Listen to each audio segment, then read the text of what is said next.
Opinions and statements expressed in the following program do not necessarily reflect those of WWDB, its staff, or management.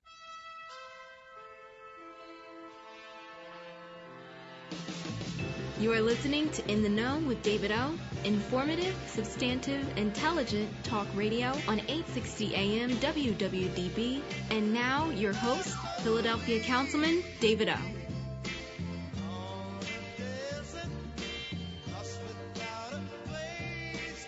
Why are Tuesdays rainy? I don't know. This time, 2 o'clock, it seems like I'm always saying, welcome to the show. It's a rainy Tuesday afternoon. Well, thank you for joining me.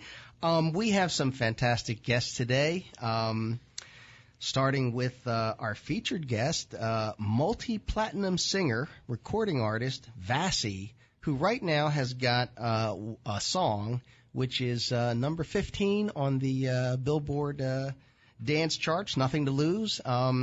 She is a real star, and she's a Philadelphian, and so it's great to get to know her and all the things she's up to.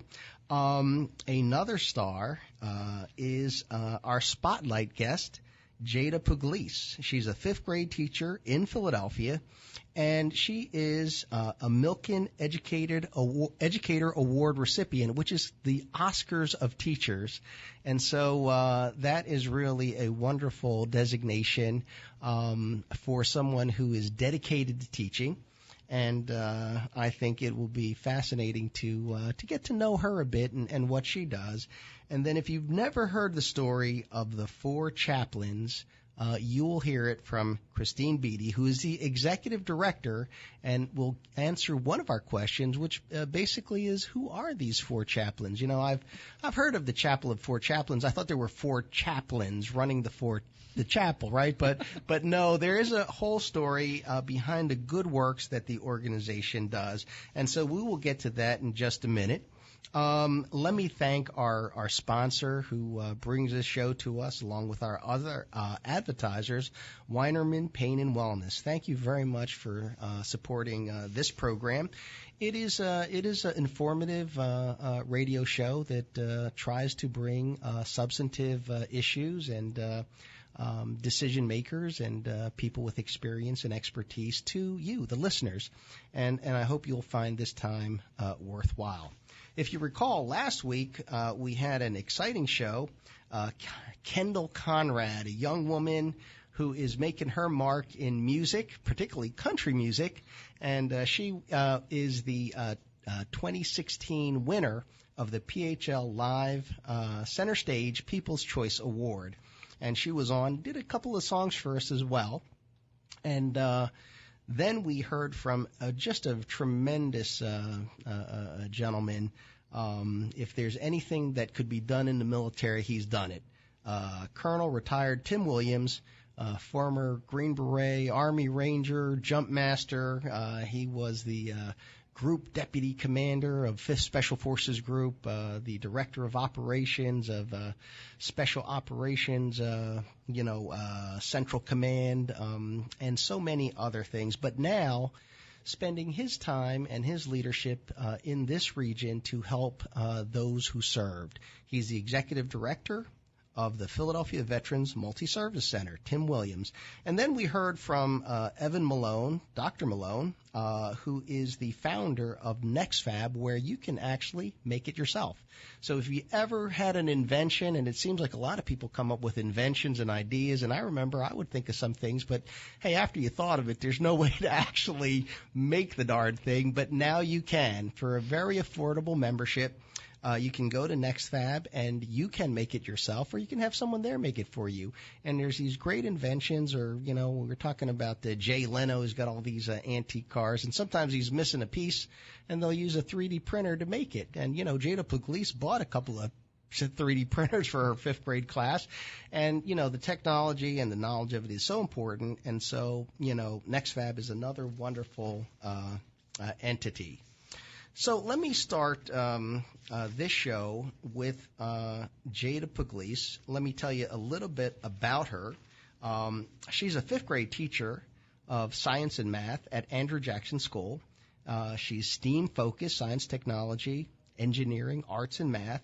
And she was raised in South Philadelphia. She graduated from St. John Neumann Maria Goretti Catholic High School, and she was actually the first in her family to graduate from high school and then college. Now, other family members have followed on after that, but she went from there to getting her master's in English for speakers of other languages and literacy from Holy Family University, and began teaching there in 2016 as an adjunct professor. She's currently working on getting her doctorate in education, in educational leadership and administration, and hopefully will be having her doctorate in 2018. Now, let me tell you about her. She is the recipient of the Milken Educator Award. She got that in October 2016, and that is no small feat. There are about 35 educators that are recognized per year throughout the nation, and it comes with an award, $25,000. So, it's really a wonderful award. It's been around for 30 years and has given out $68 million in that process. She is the first winner of the Milken Educator Award from Philadelphia since 2007. So that's been quite a while. And so let me welcome Jayeda Pugliese. Jayda, thank you for joining us. Thank you for having me. So many times, we hear it said, I certainly do, that, we honor athletes, but we don't honor our teachers, and they truly are stars, and you are a star among stars. Thank you. I hear that very often as well. Everyone tells me, oh, you do such great work. And a lot of us say we do go unrecognized, but we do love our work. So just to be recognized at this level, at a national level, has been very humbling and overwhelming. So. Yes. Well, though I call you a star among stars, you are very humble and very quick to say that so many teachers, such as yourself, really do it for the love of teaching. We do. We love our jobs. Everyone that I work with, everyone that I've encountered, we really sincerely, we're in it because we're in it for the outcome. We want to see our future succeed. And, whether you're a kindergarten teacher or a 12th grade English teacher or a special education teacher, we all feel like we help build the future. That's really what we do. Yeah, now you have been very effective as a teacher. Could you share with our listeners just some of the ways? I mean, everybody could say, hey, I'm a great teacher, but you actually have some stats to define that. And I think that's important because not everyone is a believer. Some people will be doubtful, but could you tell us a little bit about some of the results that they measured in giving you this award? Absolutely. So, the Milken Award, they don't tell you who nominated you. There's no transparent process. But what they did tell me was what made me set apart was how I approach education. I'm very outside of the box. And I get results with data. I'm very data driven. I actually set up meetings with each one of my students monthly, and we talk about their results, what they can do better, what I can do better. We make it a collaborative process because it's their learning too, and they need to take ownership of it. And then with that, I was able to raise money for a 3D printer and a 3D scanner, and I've raised money for many different types of technology for my classroom. And in that, we were able to, create businesses, and students were able to create their own businesses and actually print out 3D models. And it's been, I always try to take the approach of, what would make it fun outside of the box? What would bring them value to when they get older? We're teaching for future jobs that may not exist yet. So you got to really think outside of the box. Wow, that's great. And you do have a technology background, don't you? I do. I always consider myself a techie. I really enjoy computers. I really enjoy phones, and I actually track my students' behavior on my cell phone with an app called Class Dojo. It actually immediately lets parents know their child's behavior and how they're doing in my class, and parents can text me and email me at any time. So it keeps, communication open and very connected. Well, let me go back to something that you said, because I want to make sure our listeners didn't pass pass over it. You bought the stuff in your classroom for your kids. It wasn't provided by the school. You went out, you raised the money, and you bought 3D printers and all kinds of stuff for your students. I did. I campaigned and raised over $10,000. It might be close to 15 now. For a 3D printer, all the 3D printing materials. I have a MakerBot 3D printer. I also have a Matter-Informed 3D scanner. I've raised money for microscopes. I've raised money for a document camera. And all of my students are able to use any of the technology in my class. During the day, I integrate it with all of the curriculums that are put forth by the district, and, I make it really fun and interactive and meaningful. There's nothing that I do that isn't meaningful. And I raised it all myself through DonorsChoose.org. It's a crowdfunding site for teachers. Mm-hmm.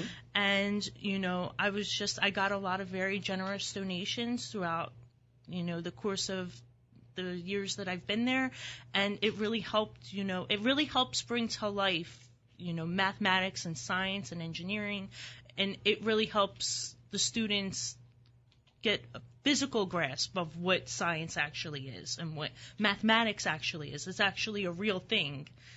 Right.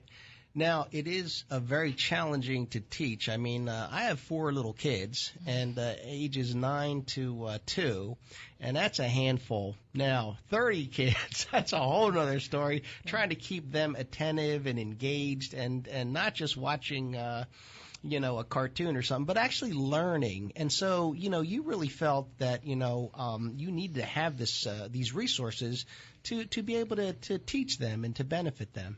Yeah, I think that, as I stated, my goal is to try to prepare our current generation for jobs that don't exist yet. 3D printers are so relatively new, and we can't even realize the impact that it's going to have in about 10 years when they may be 3D printing, a body part, or they may be 3D printing food. Mm-hmm. But this is just a very small introduction that students can have that, when they go to college, it may be something that they would be interested in pursuing. And I'm just trying to give them that exposure to know that, it can be fun, but it's also, it's the future. It's really what it is. Yeah, one of the complaints that we run across so often is that, there are children all over our city, all over our nation, and all over the world. And unfortunately, depending on where you're born and raised, you will have opportunities or not. And one of the things that is problematic in our city, for example, as a Philadelphia councilman, is that if you live in one neighborhood, you go to school and there's 3D printers provided by the school. Mm-hmm. And you're in other neighborhoods and you'll never see a 3D printer. And basically the child could do really well if only they had the same opportunities. And so you have, in this process, come up with a way to provide what had not been provided for. Unfortunately, that is not really a good solution to the overall problem, but clearly it is something that lets people know that, hey, our teachers care. They're out there, and whether they can or can't raise this money, they are doing, in many cases, an outstanding job teaching our children what they need in order to be the best type of person they can be and find out who they are. Now, part of your background that tells me something about you is that you started out, getting a certificate in special education and teaching students who don't speak English how to speak English. And it would say to me that you had a special softness in your heart for kids who might be, a little bit outside of the norm. Is that accurate? That is definitely accurate.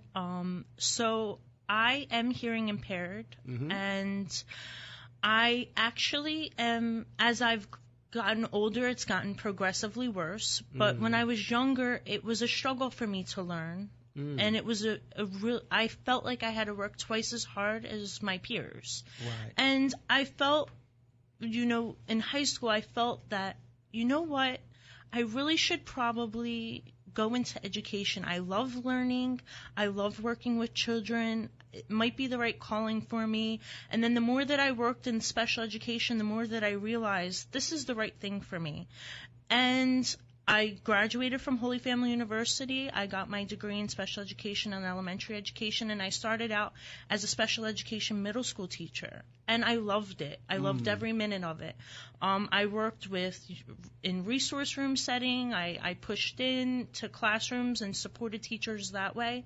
And then the more I was moved to a mathematics class in the middle of my second year teaching, because they needed to fill a vacancy for a mathematics position. And then when I taught general ed, I realized that even the general ed students have just as much of a need as the special education students.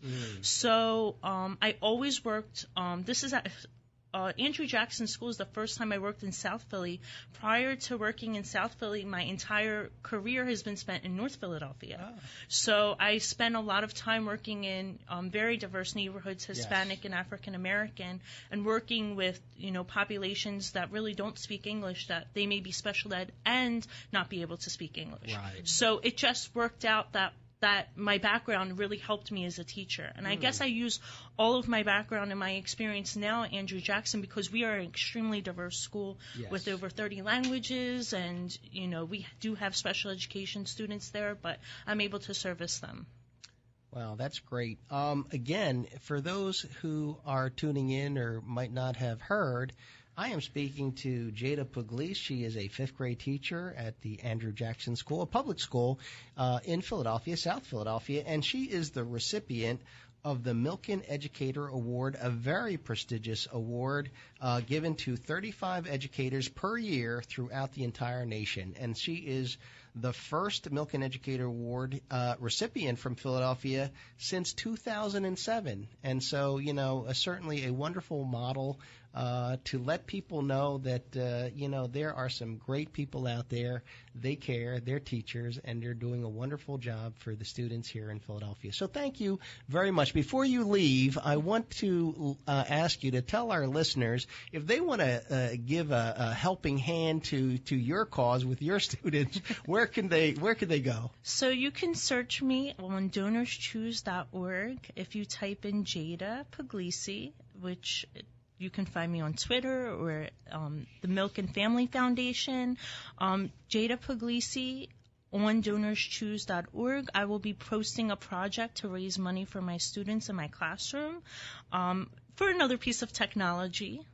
So it would be very, very helpful. Contributions right now can be accepted as a gift card until I actually post my project. Then once my project is posted, all the gift card funds will go towards the project. So. All right. Well, thank you very much, and keep up the good work. Thank you so much. All right. You are listening to In the Know with David O. And as we sit here, we are getting ready to go to our featured guest. Well, you've probably danced to her music. I haven't because I don't get out the house, but I do love the music. I mean, nice.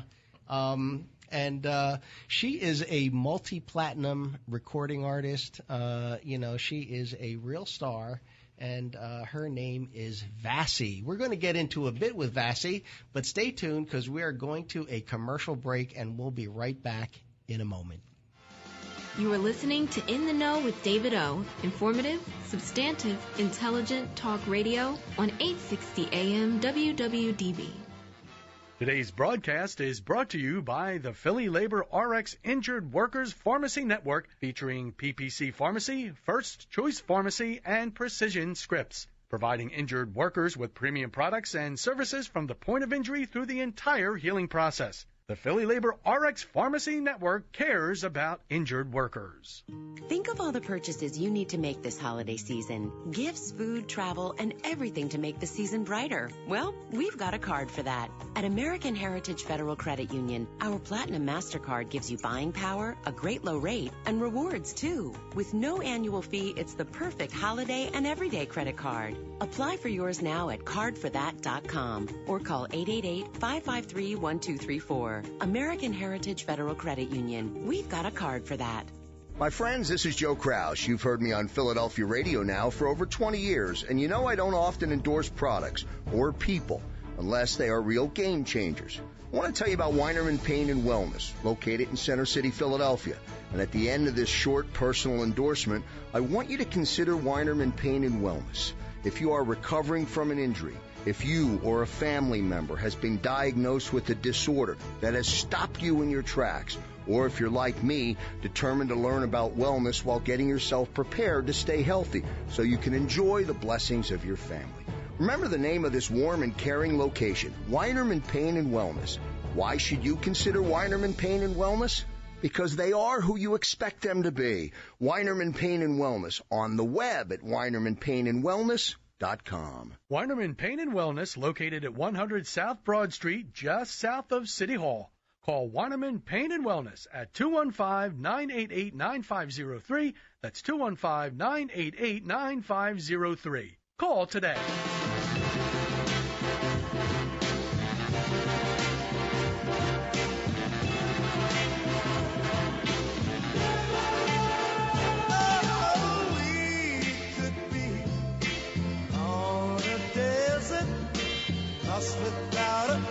That's old school Philadelphia, the Intruders. This is Councilman David O. I am so pleased to be here with you on this rainy Tuesday afternoon. We just heard from Jayeda Pugliese. She is a Milken Educator Award recipient here in Philadelphia. She teaches 5th grade at Andrew Jackson School in South Philadelphia. And we also have with us a guest that I'm going to interview right now. She comes to Philadelphia via Australia, but the main point is she is a real Philadelphian now. And so, you know, when you talk about walking across the street and seeing a star, you will see Vassy. Now, she might be incognito, I don't know, but basically she is a legit, superstar. Let me tell you a little bit about her. First of all, she was picked up by Warner Brothers in 2005, and her debut album, My Affection, was released in 2005. And then she moved to the U.S. in 2008 when she signed with Ultra Records.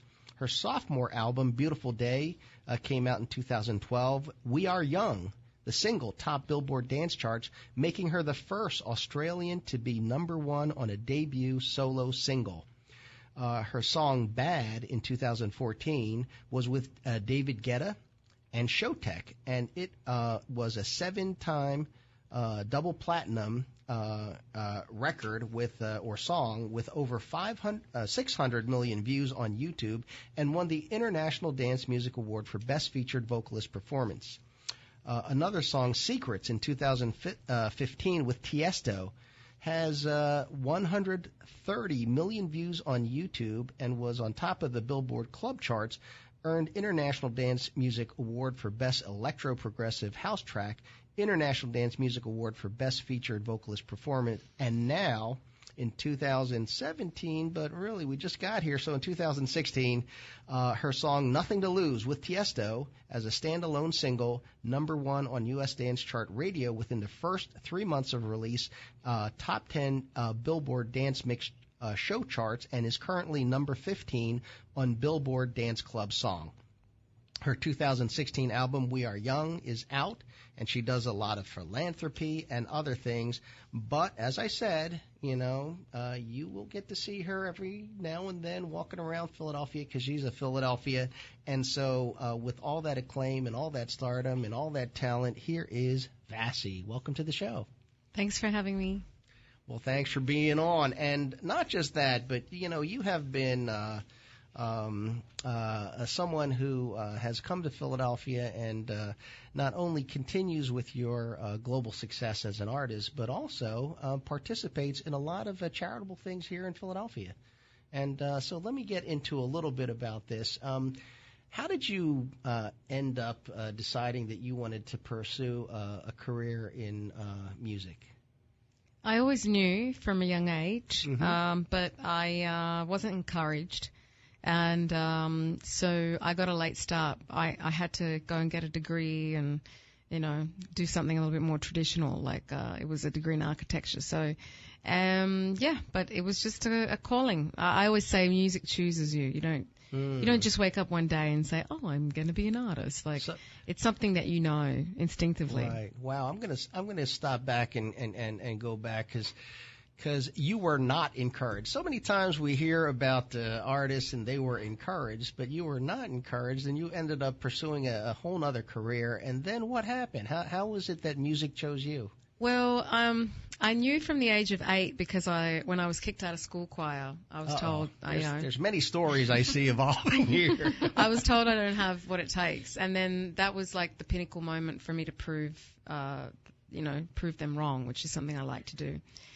So then, I later in my after I finished my degree, it's a bit of a story, but my father wasn't well at the time, and I lost my dad, unfortunately, but before he passed, I got his blessing. So when my dad passed, I had just written this song, one of my first songs I'd ever written, and a friend of mine had submitted this song to Triple J, which is a really big radio station in Australia. Yes. And then they ended up unearthing me with this song. So this song became like the song of the year.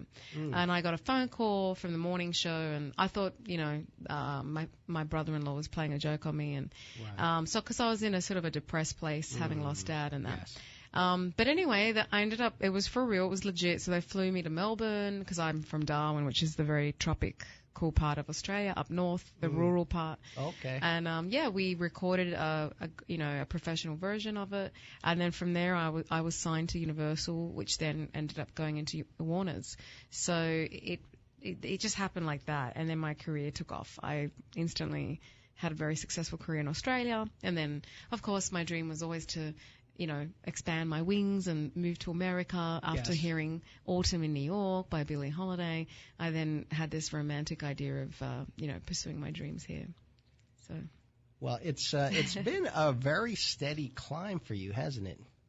Yeah, it's been an interesting journey, and still going, and a lot of exciting things have happened, and accomplishments, and some really big things for the new year, and I don't know, I'm very fortunate to do what I love to do and have success. I feel like when you do what you love, and then, your career starts doing really well, and, you start becoming comfortable, and opportunities are, it's nice. You always have other obstacles and challenges, and you're trying to, get to the next level and the next level. But, once the wheel's moving, the momentum, and you have that level of success, it's very exciting. Yeah, I'm sure not all a rosy path, and we'll get into that. But I want to go back because part of why I suppose you had a hard time starting out is because you didn't fit into a box, somebody's box of what you should sound like, how you should be. But that ultimately is probably one of the trademarks of your success. Is that correct? Yeah, I still don't fit in that box. And it's been a curse and a blessing in disguise in some ways. It's tough not fitting in the box. It makes it really hard, and you get there's a longer journey to your success. But not fitting in a box is good in a way. It's authentic. It's who I am. Right. And eventually, when the dots, or when you can join the dots, the fans get it. That's the cool thing. The fans are so pure and authentic. So once the fans resonate with you, they're loyal and loving, and they're there for you. It's really a lot of the other things, the industry and the strategy and all these things that are very instrumental in basically having a big level of success, like getting a pop record on radio and stuff. Right. And these are things where it's really tough when you don't fit in the box. But you've just got to, I don't know, be true to yourself, and also that way your fans respect you more too, and that's how they stay by your side. Because yeah, I was kind of following your recent song, Nothing to Lose, and I think the last time I looked at it was number 34, and said, wow, that's great, top 50. And then the next thing I knew it was 21, and now today I hear it's number 15. So that's a different chart, and there's a lot of different charts. But this chart, is the Billboard Dance Chart. So it's number 15 right now, which is awesome. And then it went top 10 in the Billboard Airplay charts, which was great. Oh, and it went number 1 on the media-based US radio charts. So So hopefully it'll go number 1 as well on the Billboard dance charts. Okay. And so for our listeners, we have a little clip of that. And so if you haven't heard a song, or if you did hear the song, dance to the song, and you were like, well, who is this? Well, hopefully you know, but in case you don't, because you're old like me, here is the song.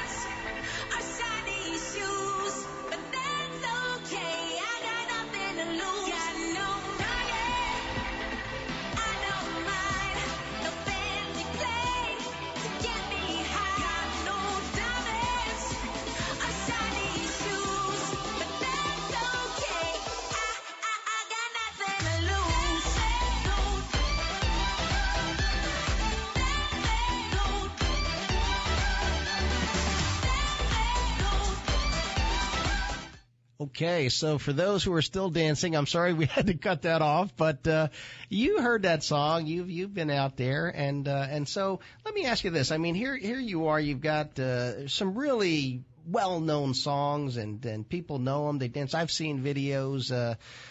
You out there, in numerous venues, 160,000 people, everybody singing your song. And you could walk down the street and people might not know who you are in Philadelphia. And what does that say, and where are you in that, and what are your goals? Well, you covered a lot of things there, but basically it's an awesome feeling when the biggest crowd I performed for was 450,000. Wow. That was with Tiesto at Tomorrowland in Belgium. That was insane.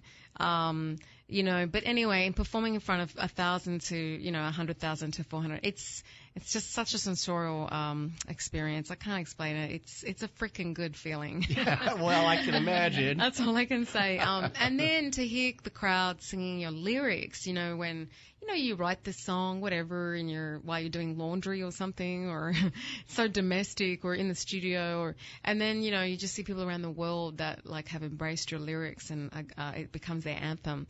So that makes me go, wow, I must be doing something right. But it's interesting when you're at these type of events and settings. Naturally, people recognize you, so you walk around, and when people know, for example, I did a concert in Barcelona 2 months ago, and that was really awesome, even though I experienced it here, but that was so cool because I didn't expect it, because I thought Spain, who knows me in Spain, right. And we did this big concert, and I had people going, even at sound check, it was nuts. I had a fan club. They hadn't there was over 100,000 people later, but it was in the middle of the city, in the Platea, whatever the plaza they call it. And there was all these people that showed up for sound check holding my name and banners and screaming my name. It was really cool. And then later people came up and wanted autographs. And so when you're in the settings, people recognize you because they know. Right. But when you're just walking down the street, no one knows. You have to be sort of in the circles. Or if I can be in, this happens a lot, we'll be out and about and, just hanging out with people at a barbecue, and we'll be talking, and then people always do the hustle. So what do you do? And then my boyfriend might be like, oh, she does music, oh, you might know someone. And then in those natural settings where, it could be a teacher that lives next door, or, just whatever, just everyday people. And they're like, oh my God, I know your song with, So I feel like once you say who I am, people can join the dots. But it's not I'm not Beyonce, you know what I mean? So well, it's interesting which is cool too. I like my privacy. Yes, I would think so. But I recollect, I love to watch documentaries and things like that. And I remember I was watching a documentary about Marilyn Monroe. And, a friend was walking with her down the street, and they're just walking down in New York. And then Marilyn Monroe said something like, watch this. And her friend said she turned into Marilyn Monroe while we're walking down the street. She started to emit this energy, and all of a sudden people are like, oh, my God, it's Marilyn Monroe. But until she did that, people were there just walking by. So she had this charisma or something. Exactly. Gaga lives in New York. A friend of mine has a restaurant. She goes there all the time with But you can't tell. It's just when she's just Stephanie, she's Stephanie. But as soon as there's little things you can do. I mean, even outfit change or a little something, or and then all of a sudden people identify the icon. They're like, oh my God, that's So yeah. Yeah, and how do you separate the two? Because on the one hand, you are someone who is an entertainer, and so if I've got the money and I want to have a great time, I buy these tickets and I go out and I see you perform, and you're giving me my money's worth. But on another day, you're just getting a hamburger and you're there to entertain me. How do you separate from being a music icon, a star, from being just Vassy? You do, because first of all, I enjoy that. I'm very different in my private, personal life than I am when I'm in work mode or on stage, or that naturally comes from me, and I like that. I like the balance. It's very important to me, and I want that. Right. So that's something that I naturally am attracted to. Not everyone's like that. Some people are on it all the time. Yes. Paris Hilton is a friend of mine. I know her. She's on point all the time. She's always Paris Hilton. Yes. And that's her thing, and it works for her. But no, it's so cool to just rock out and not put makeup on and stroll around and not be judged and not be like, oh, her outfit's not cool enough or whatever. Or I'm like, screw that. I can't be bothered with that stuff. But when you're on stage and you're in your game mode, you have to. I don't know. I can't explain it. It's very transitional. It's like a transcending experience. You don't really have to prep for it. It kind of, you instantly just, as soon as you're in that environment, something takes over. Like being a fifth grade teacher. You just walk in the classroom and bam, there you are. They put all those kids in place, and it's nice. I like, and the thing is, I'm always Vassy here. And yes. I'm picking up my iPhone, but that's metaphorically speaking, because my fans all exist here.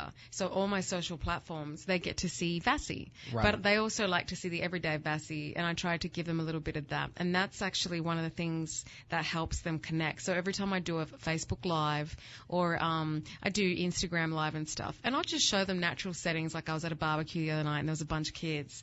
And I was like, so what do you think of the new president-elect? And they all had their opinions. And the people love that stuff. Right. And one of the kids, I was like, so they all knew my songs. And then I'm like, I asked, do you know my song with David Guetta? Do you know my song with Tiesto? Do you know my song? And this kid was like, no. And I was like, why not? And he goes, I didn't know who you were until, I don't know who you are, kind of thing. Right, and everyone cracked up laughing. And I just laughed, and I put like little dagger hearts and stuff, like I was dying in that moment.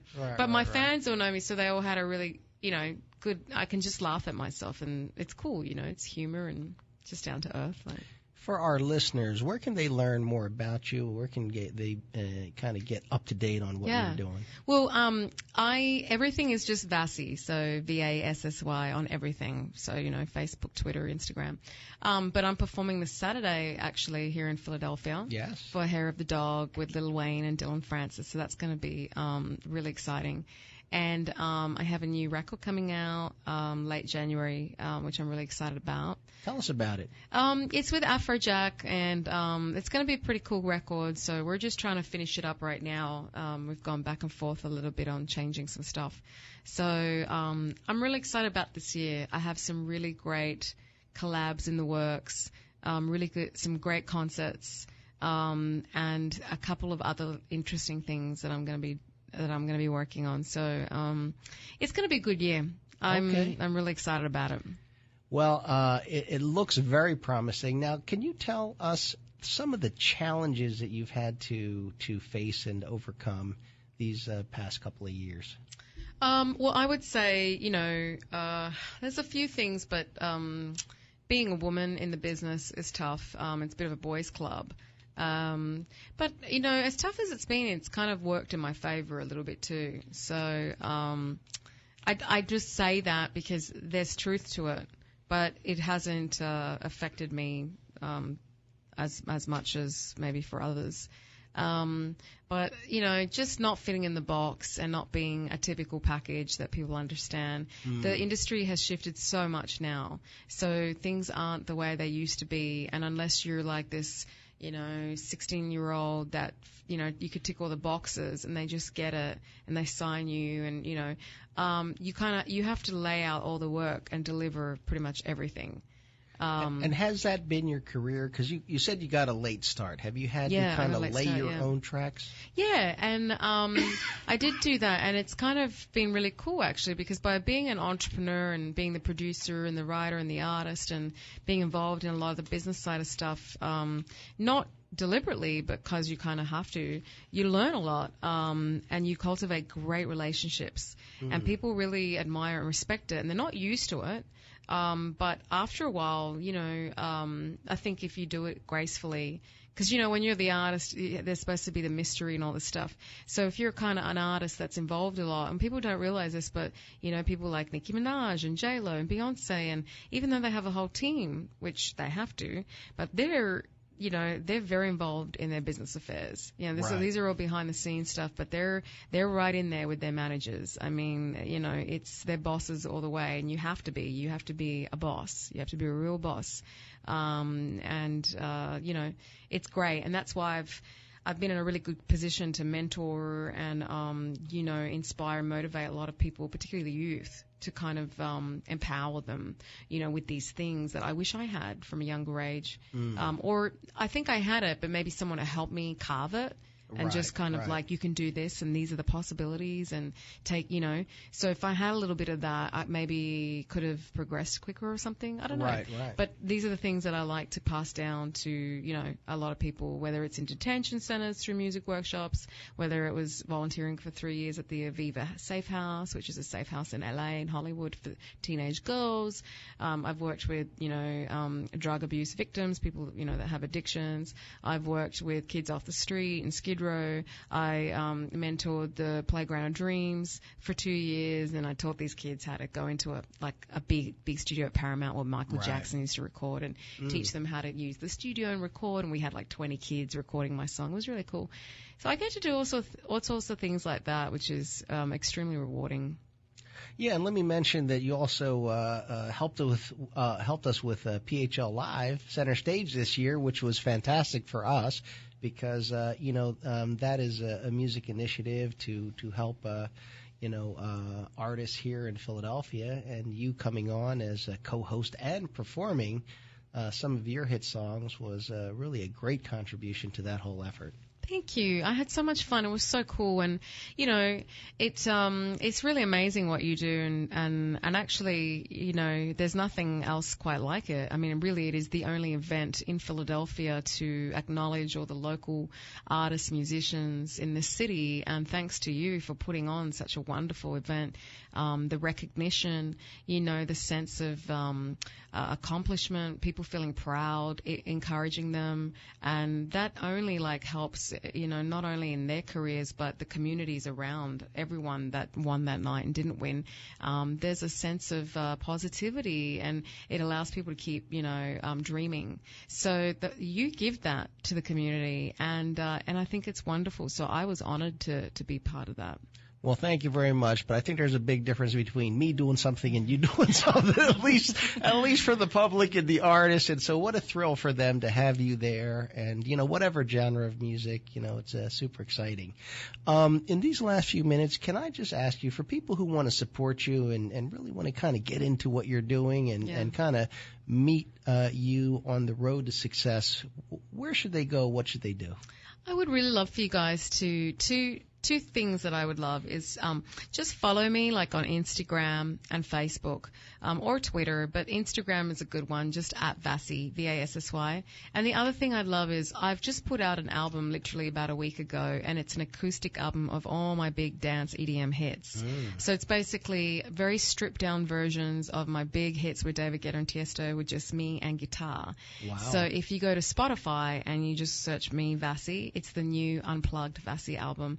I would love for you guys to take a listen, and I check a lot of the messages, so if you ever want to message me anywhere on Instagram, I do check messages. So, okay, excellent. Well, listen, this is Councilman David O in the know with Vassy, sharing a little bit about herself and what she's doing. She is here. She is accessible. She is in the Philadelphia area, and she is around the world. And so, connect with her. Hair of the Dog coming up this Saturday. And so you can see her there. Stay tuned because we're going to learn about the Chapel of Four Chaplains, and it is just a really incredible story. You're going to want to hear about it. And we'll be back with Christine Beady, so stay tuned.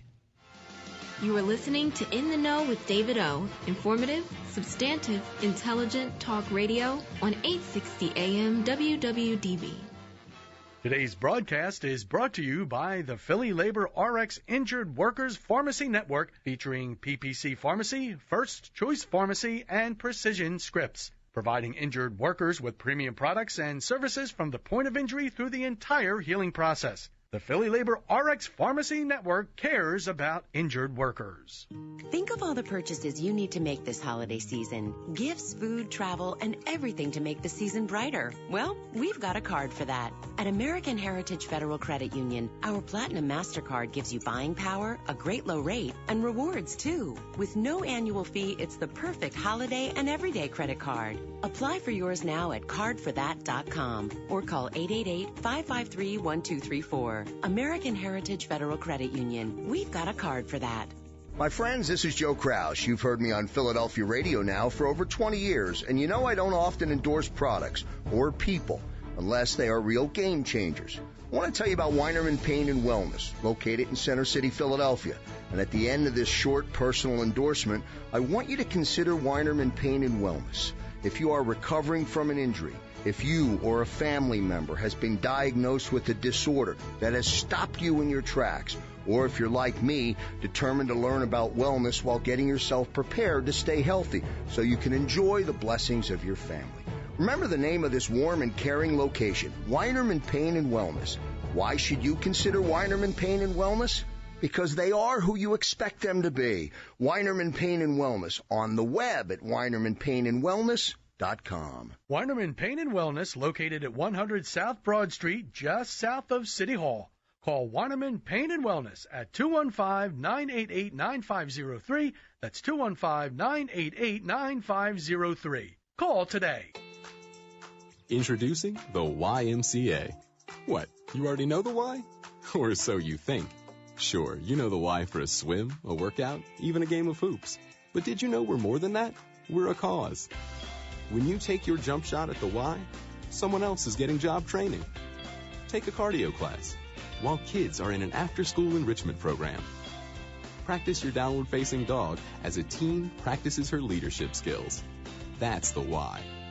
We work with people no matter their age, income, or background and give them the opportunity to learn, grow, and thrive, all with one simple goal in mind, to strengthen our community. And we've got so much more that does just that. So while you might think of the Y as that place for lifting weights, we're also about lifting entire communities. Introducing the Y. We're so much more than a place. We're a cause. Visit ymca.net/more.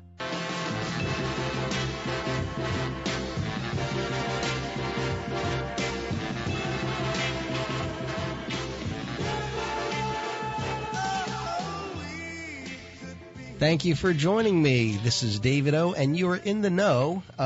We started with Jayeda Pugliese. She is a fifth grade teacher in Philadelphia and the recipient of the Milken Educator Award. Only 35 teachers in the nation get that award, and well, quite frankly, we haven't had a award recipient since 2007. So, you know, congratulations to her and the wonderful work that she does.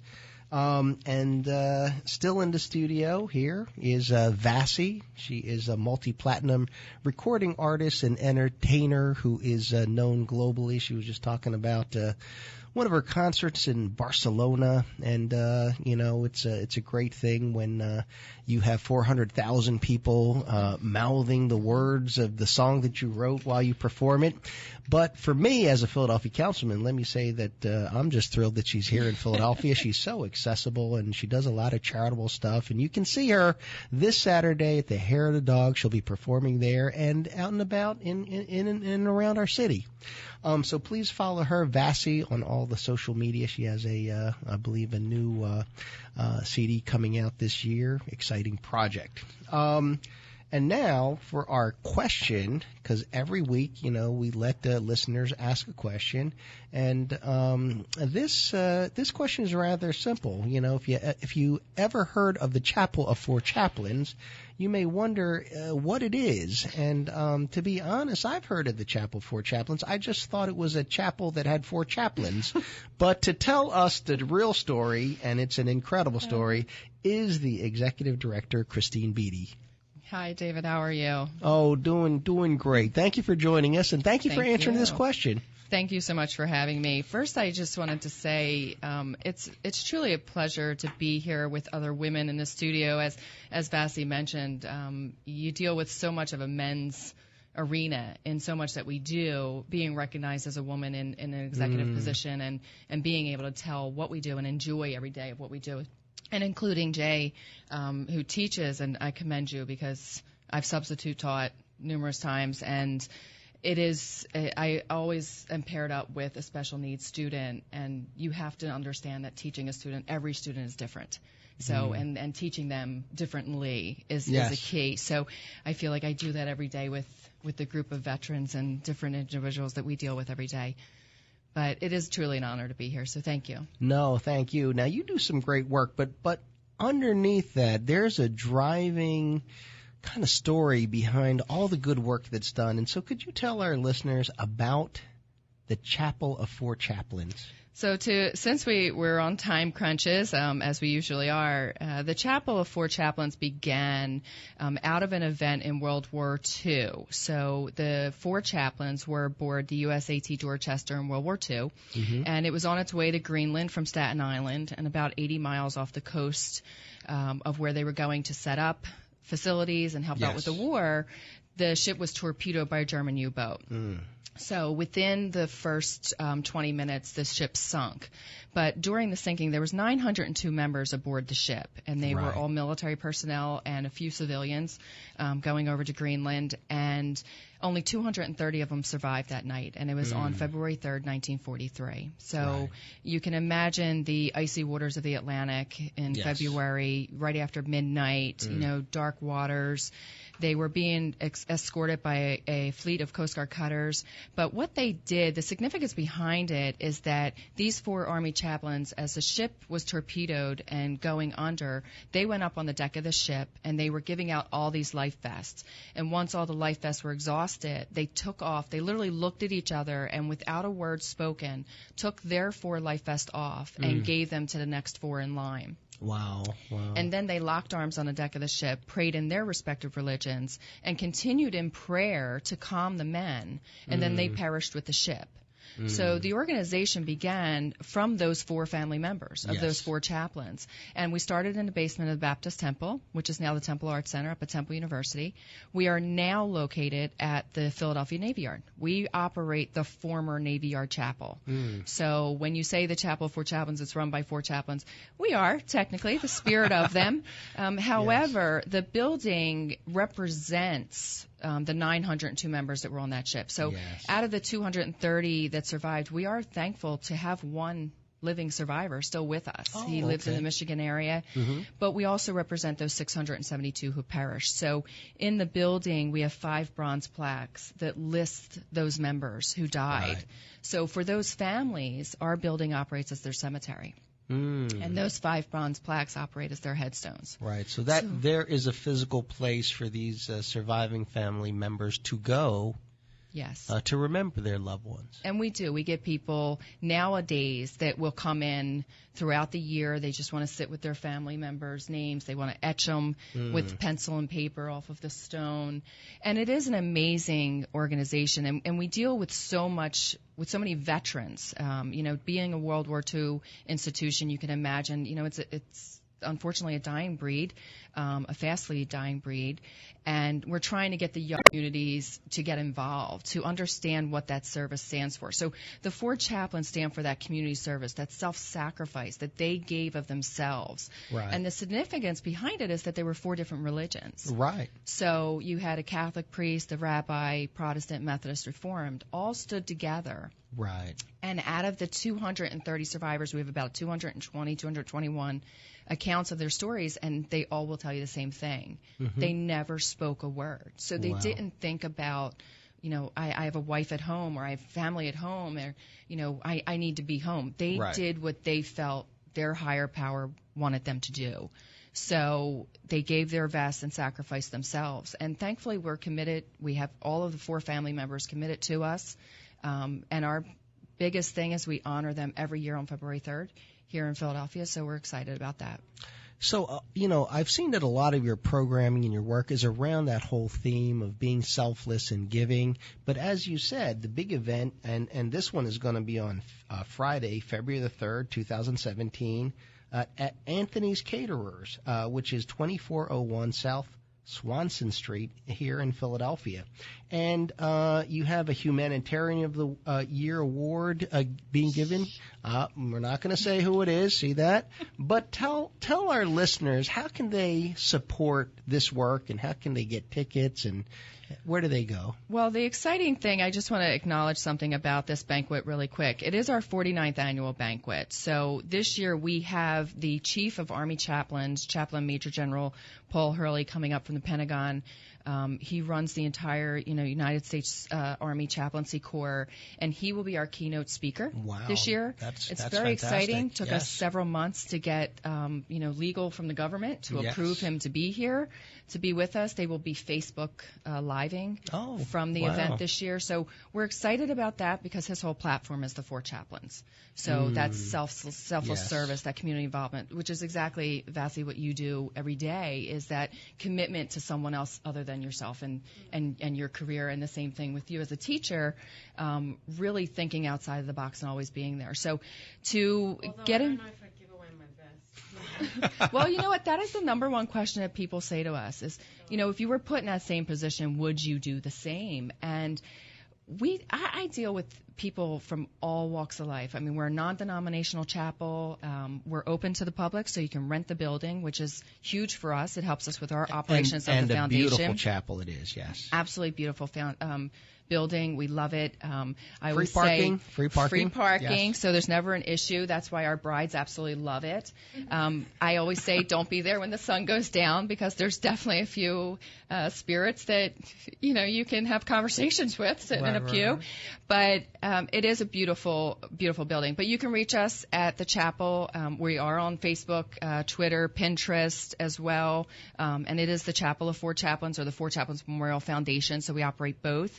Our biggest thing is we have our Legion of Honor program that recognizes ordinary people who do extraordinary things. So that's an awards program that's national, or it's actually international. We have our national student scholarship competition that's from 5th through 12th grade. That's active right now, so you can get this information as well. And then the banquet. And our banquet is our largest fundraiser of the year. So it is what keeps us going throughout the year. There are sponsorships available. There are individual tickets. If you're not able to make it, you can actually purchase a ticket for a veteran who may not be able to afford the ticket. So you can purchase a ticket for them as well. We have USAA actually just agreed to sponsor us this year as well, and they'll actually be giving their tickets to veterans. So we're excited for them. Comcast is a big supporter of ours as well. But you can reach us at 215-218-1943 or at www.fourchaplains.org. So we're excited. If you have any other questions, you can always reach us. And again, you can just Google us and find us everywhere. And Alexis, that Alexa thing that came out during Christmas. Ask Alexa what the Four Chaplains are. It's amazing to me it actually can answer it. So I'm excited. But it is something that we're very proud of, this award. And our Humanitarian of the Year award recipient is huge. And we're very excited to be offering that award to him as well. Well, it's great work, and thank you for what you do as executive director. Christine Beady's everywhere. You see her here, you see her there, and especially supporting veterans. And so we look forward to your work. And with that, that's going to wrap up our show. So please join me next week, Tuesday, 2 o'clock, for In the Know with David O. You've been listening to In the Know with David O. on 860 AM WWDB. Tune in again next Tuesday at 2 p.m. for more informative, substantive, intelligent talk radio with Philadelphia Councilman David O.